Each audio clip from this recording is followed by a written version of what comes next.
Both wild and urban, this walkway, perched 9 meters above the ground, has become one of the symbols of New York. It is made of steel and wild grasses, and it takes pedestrians on a journey among the skyscrapers of Manhattan. Who would have thought that this 2.4-kilometer-long green roof would serve as a benchmark for today's urban gardens? Welcome to the Highline.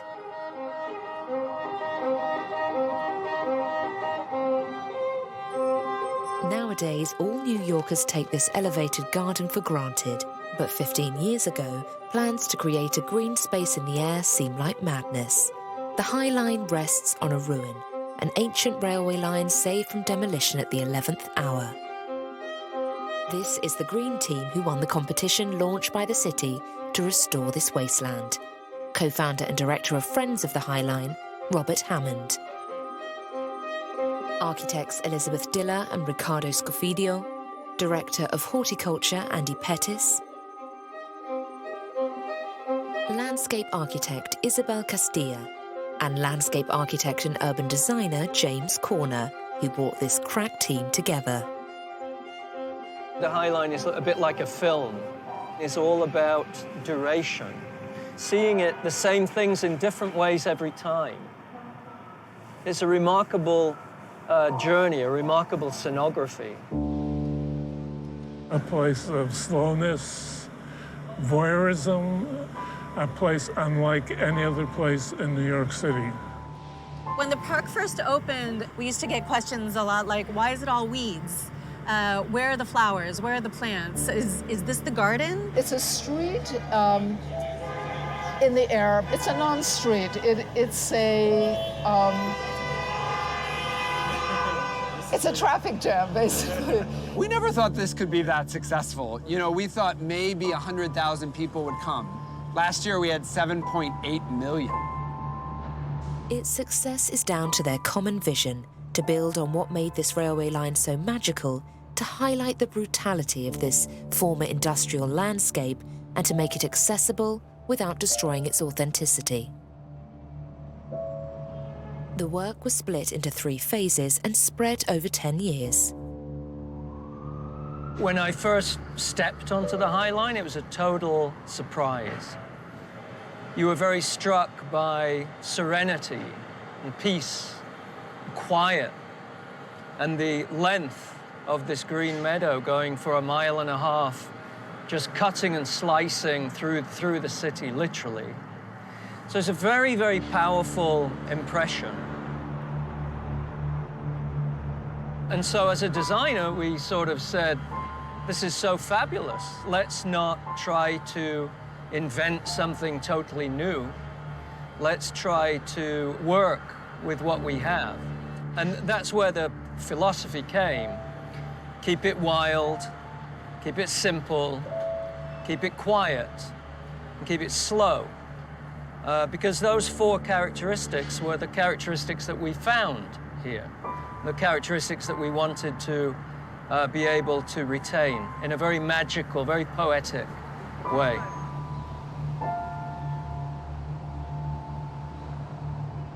On the banks of the Hudson River, in the meatpacking district where New York's abattoirs used to be located, a riveted steel platform rises up towards the sky among the buildings on Gansevoort Street. A giant photograph appears further along the Highline on the buildings opposite to remind us of its former use. Our journey begins on this long staircase with views over New York from the south to the north of the city.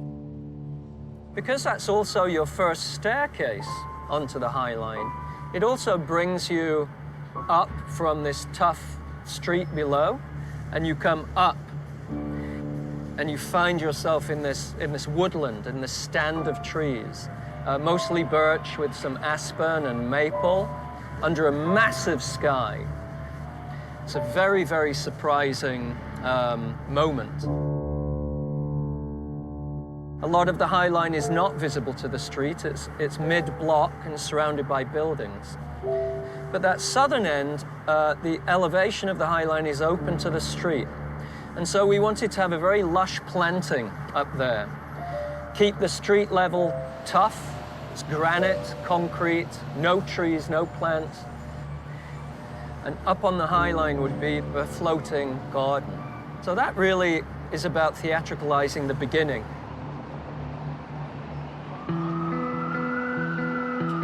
But before James Corner and his team came up with this contemporary design, the project would never have seen the light of day without the determination of two New Yorkers, Joshua David and Robert Hammond. On discovering the railway line in 1999, they founded an association called Friends of the Highline, which today brings together 200 volunteers. For years, their association battled to save the structure from demolition. Robert Hammond tells us the extraordinary story of this place. The railroad ran down on 10th Avenue, and it was a freight line, and it ran on the street, and it was called Death Avenue because so many people were run over by the trains. So in the 1920s, they decided to elevate it about 30 feet in the air. And it was always a freight line, actually literally brought cows and carcasses in by train. But with the rise of interstate trucking, it was used less and less in the 1960s and 50s. And the last train rode in 1980, a trainload of frozen turkeys for Thanksgiving. And then it was abandoned. I love the structure from the street, you know, the rusty, the steel, this industrial relic. But then you came up and there was 1.5 miles of wildflowers. I mean, it was just magical, right in the middle of New York City. Almost no one had ever seen. And at the time, we didn't really know what it should be. And so we thought, you know, New Yorkers should decide. In 2004, a competition was launched, challenging people to devise a future use for this railway line. 720 entrants from 38 countries presented the jury with all sorts of novel ideas. My favorite two were a mile-long lap pool and an urban roller coaster. But they weren't, you know, realistic. It was really just to create awareness. The challenge for our green team lay in keeping it simple, whilst creating a walkway which was out of the ordinary. One of the big challenges was, of course, how to make a path. And the dimensions of the Highline are so tight that if we just had one big path, it would be a very crude experience. So we had this idea that you would have this path and landscape, but then you would have a series of places or episodes nested within it. So as you move from segment to segment, you're experiencing difference, but they all feel like they're part of the same train track. In 2009, this first section of the Highline opened to the public. The landscape is constantly changing as it passes among buildings, through covered passageways and out into open spaces, where New Yorkers like to take a rest and prolong the experience, sunbathing with their feet in the water. It is all designed to take people out of the urban jungle and show them how lush this place used to be, such as this junction, where the railway disappears into a tangle of flowers and grasses. Not far from here, the highlight of the walkway is this amphitheatre, where people out for a stroll can sit on the wooden steps and look out over 10th Avenue. The architects have created a spectacular urban theatre here, removing the steel and replacing it with glass so that people can watch and wait. This place is the essence of the Highline. As productive city dwellers, we're always doing something.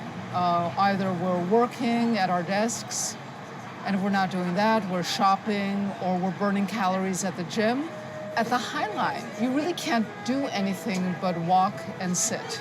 You can't bring your dog, you can't ride a bicycle, you can't throw a ball. You really can't do anything but sit and watch people. Also, you can look into people's windows, and sometimes that view is two-way. People know they're being watched. And we thought that inside of that very, very limited palette of opportunities, there would be something even more special, which is sitting and actually looking at nothing. And so this was really the theory of the project. And we're basically over 10th Avenue. This was always here. Nobody ever noticed it. And today we can sit and look at the traffic going uptown and look at the taillights of cars and trucks. And to look at something that's very familiar, so ordinary, even boring, but in an unfamiliar way, is something that's captured people's imaginations. This is very much part of the keep it simple strategy, that everything is already here. We only had to tweak what was already there, and we simply had to look at it in a slightly different way, through a different lens.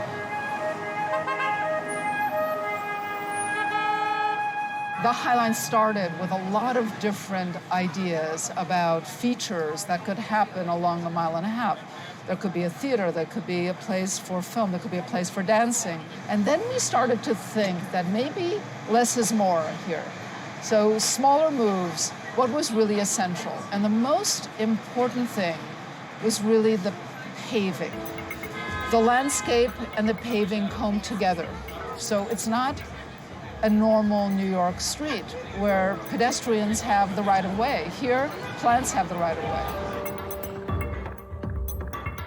So the way that we designed it is that these pavers start to snake into areas of green vegetation. So areas that are meant for the public or meant for plants is not so defined. When you go into the street and you look at a concrete sidewalks, very often you will find cracks and you'll find grass growing through the cracks. Nature is always going to win. So we were very much inspired by this thing that happens, which is usually thought of as decay. It's usually the end of a cycle. But in fact, it's the beginning of the growth.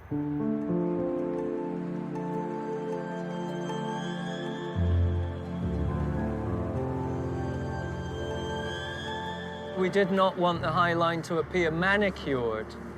So avoiding hedges and boxwoods and roses. So the whole idea of keep it wild was to learn from the planting that was sort of here naturally, to diversify that even more, and to create a very, very wild sense of nature.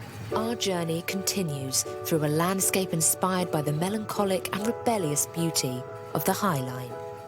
Here, the planting has been carefully orchestrated by Dutchman Piet Aldorf, known worldwide for his expertise with grasses and perennials. The Highline team immediately thought of him as someone who could preserve the spirit of the place, whilst bringing to it the wild abundance of the great prairies of the Midwest. In other words, 115,000 plants and 600 species, half of which come from North America. It is a typically American landscape, and Director of Horticulture Andy Pettis has a particular fondness for it. This is one of my favorite grasses on the Highline. It's Panicum virgatum shenandoah. And I really love it because it has these beautiful panicles of airy seed heads that create kind of a screen that you can view the other plants through, but then it also has this gorgeous burgundy color to it. Another of my favorites is this taller grass, Andropogon girardii. And this plant, it gets to be 6 to 8 feet tall, really imposing, and it's fun to see a grass of that scale when we're really not used to it. You know, we're used to thinking of grasses as very diminutive plants. This is another grass that Pete Udolph uses in his matrix, or the mix of plants that kind of create the base of his designs. It's called Sporobolus heterolepis, or prairie dropseed is the common name that we use in the United States. And these plants together are 3 of the plants that make up 4 plants that really are sort of the staple grasses of the tall grass prairies of the Midwest of the United States. They're referred to as the 4 horsemen of the prairies. In this garden, a lot of these plants sort of migrate and move and change. So what we're really looking for is a balance of color and shape and proportions between the grasses and the flowering plants. So what we do is a lot of gardening by elimination. So we edit the plantings a lot. If one plant is really seeming to take over in a way that we don't want it to, we'll rein it back in.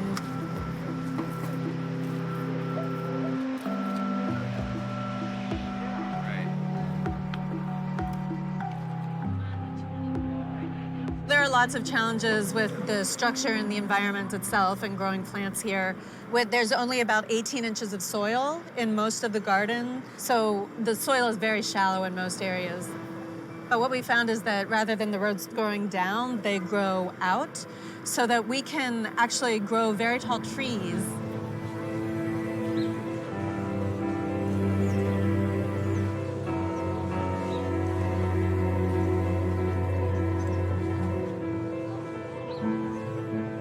Asters are really well known for blooming in the fall. So it's important to have flowers that bloom at this time of year in your garden to sustain the pollinators through the season. You need some late blooming plants like this.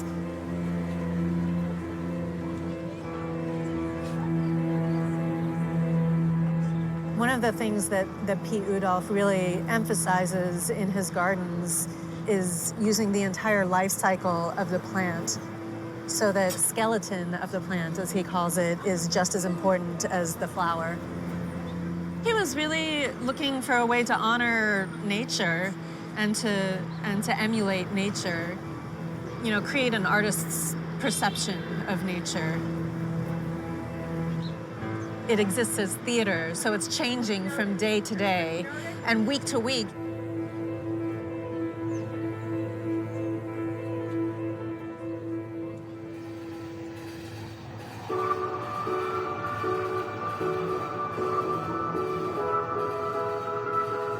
There are 10 staircases placed along the length of the Highline, and New Yorkers never tire of coming into this garden because it is in a state of perpetual flux. The landscape and the street furniture are constantly changing, and yet the slogan is, keep it slow.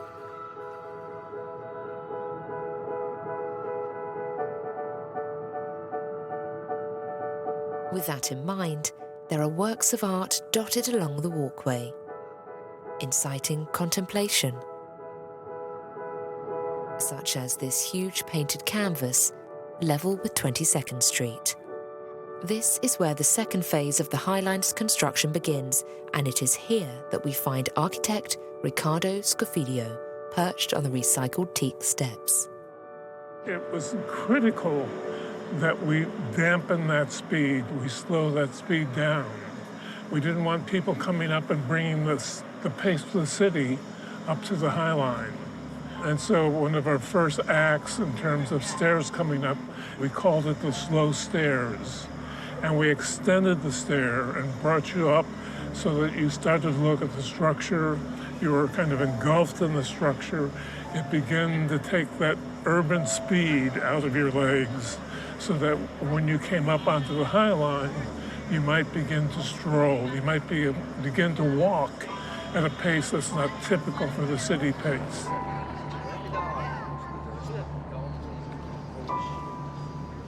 What we did here was we installed a green grass lawn, which was absolutely atypical and foreign to the Highline.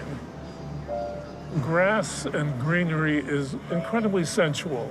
The scent, the aroma, when you cut grass, the smell of it is amazing. When you're up on the Highline, particularly in that first section, to be able to involve yourself with the plants.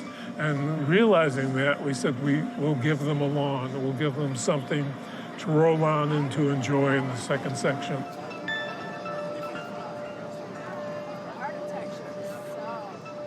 The lawn happens to be where there was a very sunny spot and where the Highline actually got a little wider, but it sort of warranted that in that location. And then we have one of my favorite elements is the flyover, which is the elevated catwalk that takes you through a stand of magnolia trees in between two very, very tall, close buildings. That was inspired by, again, my first visit up here, where there was a stand of trees growing in that location originally because the buildings created so much shade that it was shady and damp. and the trees grew up in that location, and it was magical. So that's really the only place along the Highline where you have this sense of strong enclosure, being in trees, in between buildings, in a very tight space of compression. One of the sources of inspiration for this reconversion was the Promenade Plantée in Paris. That park, today renamed Coulée Vert, also rests on a former railway track, which was restored in 1988. The 4.5-kilometre-long disused railway line was a precursor to the Highline, and the first time an obsolete transport infrastructure had been turned into a lush garden. Promenade Plantée is just a straight walk. It's just a speed walk. It's like a highway. There's no reason to pause and slow down. So one of the important things was that there should be no more than 50% hardscape, the surface you walk on. And in doing that, it meant that the person who came up here didn't feel that the walk was here for them, dominating like an express highway going through the countryside. I think the Promenade Plantée itself is very Parisian, and it's very beautiful, and it's very detached from the city. It's trying to make a garden a very peaceful atmosphere. This is distinctly New York.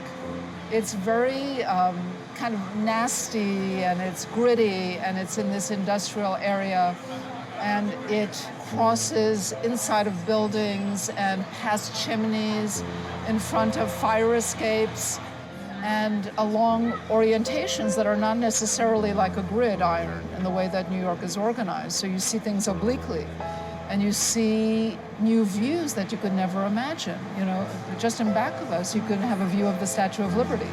You would never think that you could see it from this point in Manhattan. It's the unofficial side of New York that I think people find fascinating.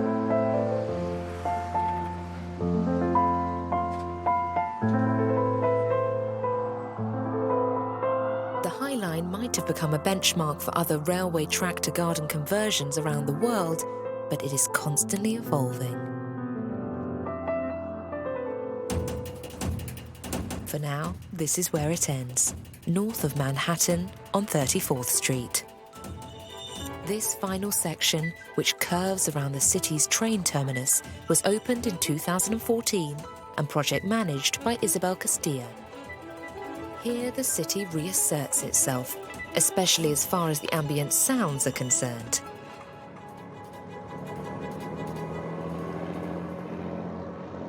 The Highline for us is more of a different way of understanding and engaging with the city. So the idea of keeping it quiet is more about perceiving those sounds of the city. This area where we have helicopters versus perhaps other areas where it's more about cars or people, and being more of a city experience rather than you yourself doing a lot more activities. For this portion of the Highline, we decided to keep its existing structure at a minimal touch, while keeping the existing vegetation that basically located itself on the Highline tracks untouched, so that we were not really altering that unique and existing ecology. That ecology continues to evolve because we're so close to the river. So a lot of wind brings in seeds, so it's kind of a unique natural garden. We kept all the rail tracks where they were, and we located this paving system on top. It's porous, so it allows all the rainwater to basically percolate through the paving and go on to the planting beds.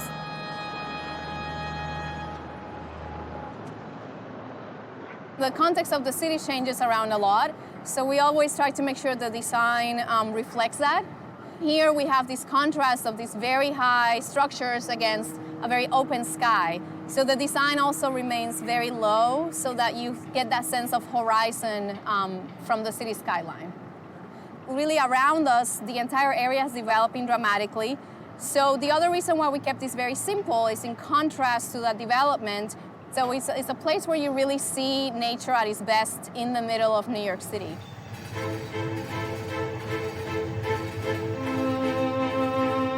It's It's not just about building a park or an open space. It's also how do people use it. Nature, I think, gives you a different experience with other people. It makes you more friendly. It makes you a little bit happier. Since New York is the city that never sleeps, the walk has to be completed by night. Your eyes adjust to the dark so you can see the city. The planting is lit. And, you know, to me, that's the most magical time.